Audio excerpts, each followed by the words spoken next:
Welcome to Blueprint Radio. I'm your host, Martin Williams. Here we help you create a blueprint for your life.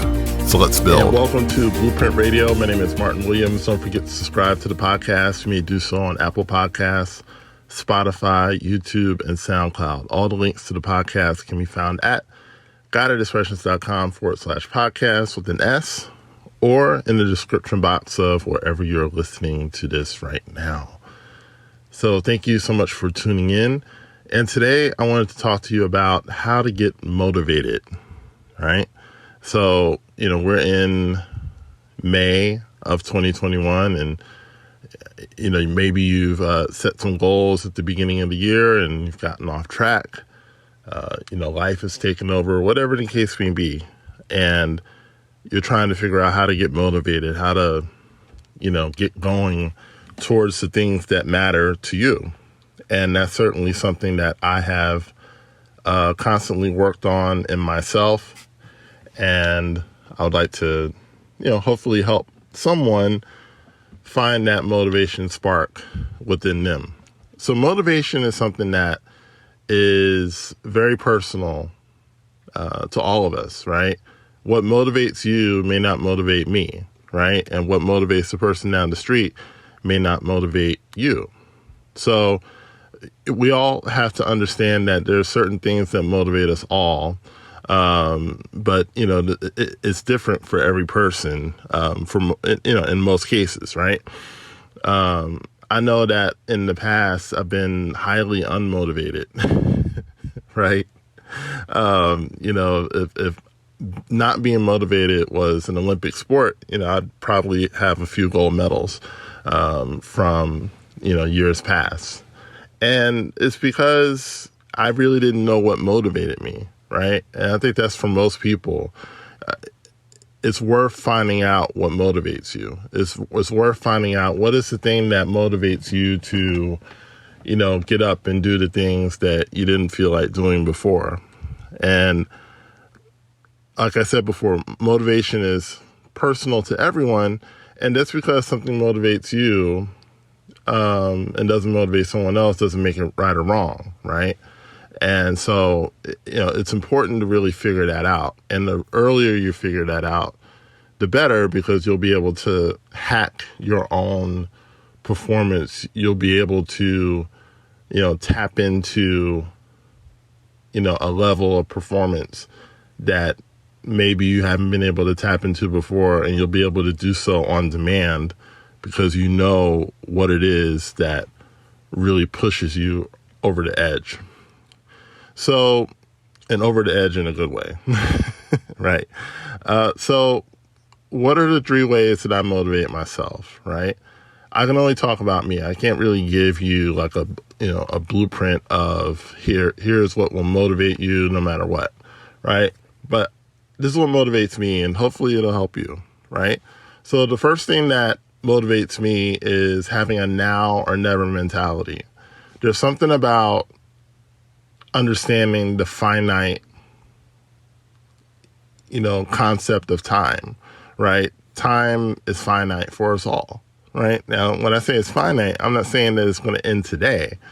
Finite meaning that there's a defined end to everything, right? So when you have this now or never mentality, when you say, if I don't do it now, like, when am I going to do it? And that really helps to motivate me. I know that when I was, working on getting my course done, and I got to a point where I was just dragging and I really wasn't doing anything with it, right? It was just sitting on my Google Drive, right? But not helping anyone. I started thinking in terms of now or never, right? I don't want to be 5 years down the line and still not had released this course, right?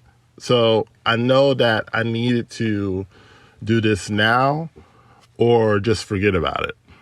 And there's something about that in my psyche that pushes me to finish things. So whenever I find myself motivated, one of the first things I do is I think to myself, if I don't do this now, it's never going to get done. Because I always find something else to do. I always find some other thing to put my attention on. And this also works very effectively at work. If there's a list of things, which is almost always the case at my job, there's always a list of things that need to get done. I know that if I don't take action on those things right away, it can sit for a while because of just the amount of things that need to get done. So, it's kind of that old principle, do it now, right? And when I say it's old, I'm talking about when it was first written about, but, do it now and, really get past that procrastination period. The more things that you do right away, the less things will sit around, over time, right? When I'm working on, task management or time management, I really try to get rid of small tasks first, because it's those small things that kind of hang around. And before you know it, it's been a month, it's been 2 months, and it's still not done. So that now or never mentality motivates me a lot. The second thing I get motivated by is the rewards, right? Because it's not just doing it, but doing it well, right? You don't just want to do something. You want to do it well. You want to do it at a high level. And the reason that we can motivate ourselves, to do things at a high level is because of the rewards that we get, right? The better something is, the higher your reward is, right? Rolls-Royce cars get sold at a higher price than Toyota cars.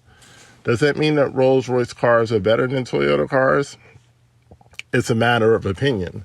But Rolls-Royce has a higher level of quality as far as their standards, right? Their standards are higher than Toyota. Again, doesn't make Toyota worse. It doesn't make Rolls-Royce better, but Rolls-Royce holds themselves to a higher standard, right? And because of that higher standard, they tend to produce a car that people want more. And as a result, they are able to command a higher price than a Toyota car, right? A Tiffany diamond commands a higher price than a Walmart diamond, okay? A filet mignon commands a higher price than a hamburger, okay? They're both beef, but the filet mignon is a more select cut. So what am I saying with all this, right? The higher standard that you put on yourself and hold yourself to consistently, you raise the level of the rewards that you bring into your life. So that motivates me because, I like nice things. I like to live well, and I like good things, and I like to, enjoy life. So in order for me to do that, I have to, bring in a certain level of rewards. And in doing so, I have to hold myself to that higher standard and perform from that higher standard consistently. And it's a challenge. I'm definitely not saying I do it on a daily basis. I'm working myself to get there. I'm working with myself to get there and stay there, right? But it's still a motivating factor for me. Every day, when things tend to get a little monotonous, one of the ways that I motivate myself is, okay, I gotta heighten my level of performance. Let me see if I can do this better than I did it yesterday. Let me see if I can do it quicker than I did it yesterday. Let me try to improve on what I've done before. And in doing so, it keeps me motivated to keep going.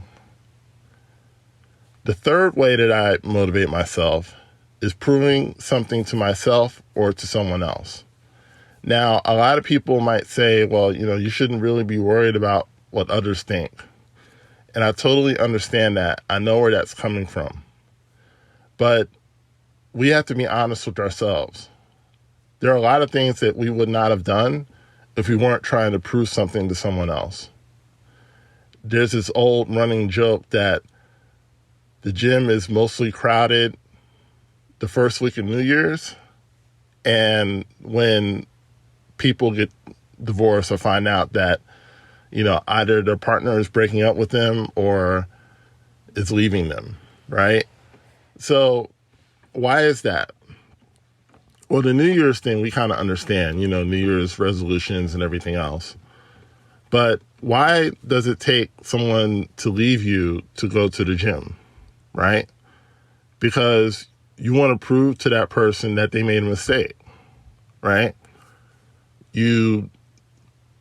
A lot of people go to, to get a makeover, right? Well, I know there was a show that Khloe Kardashian was a host of. I think it was called Revenge Body or something like that, where these people, basically were left or cheated on or whatever. And so they go and they find a trainer or they find a plastic surgeon, or in some cases, I think it's both. And, they go through this whole makeover thing to prove to this other person that, oh yeah, you made a mistake and, you're going to regret leaving me, right? There's something about wanting to prove people wrong that motivates people. And I know it's motivated me in the past. I know there's times when people have written me off and, thought that, well, that's as good as he can be, right? And that motivated me to really improve myself and get myself to a place where a lot of people didn't think I would get to. There's something about wanting to prove people wrong that's highly motivating. Now, you have to be careful with that because you can become so extrinsically focused and worried about the opinions of others that you kind of, it kind of defeats the purpose, right? The purpose is really to improve yourself. It's not really to prove other people wrong, right? But why not use it to make your life better? I've got no problem with it. If it makes your life better, like if you lose 20 pounds and the only way that you were going to lose 20 pounds was to prove somebody wrong, I'd rather you lose 20 pounds than, worry about how you're motivating yourself. But, like everything else, it's a balance, right? Because if truth be told, most of the time, and especially in those cases, the person has already left and they're not really worried about whether you lost weight or not. But, like I said, if it motivates you, then do it, use it. I know I've used it, right? I know I've used it in the past. And, the older I get, it really, instead of trying to prove other people wrong, it starts becoming more to prove something to myself and to prove to myself that I could do it. It's more of like a validation that I could, get to a certain level in life, or I could do this thing that no one thought I could do. And really, I'm not, again, it's not like, oh, in your face, right? It's not that. It's proving something to myself. And I think that that's really the point of it all, right? When you improve yourself and improve your life, whatever it is, and whatever it took for you to get there, it was worth it. So those are just some ideas that I have. Hopefully it helped you. Don't forget to subscribe to the podcast, like, comment, and share. And also go to my website, guidedexpressions.com, and find out more about what I'm doing. The Blueprint course is going to be on sale very, very soon. So stay tuned for that. And I will talk to you soon. Thanks for listening to Blueprint Radio. For more information on Martin Williams coaching and products, please go to guidedexpressions.com or visit me on Facebook as well as Instagram.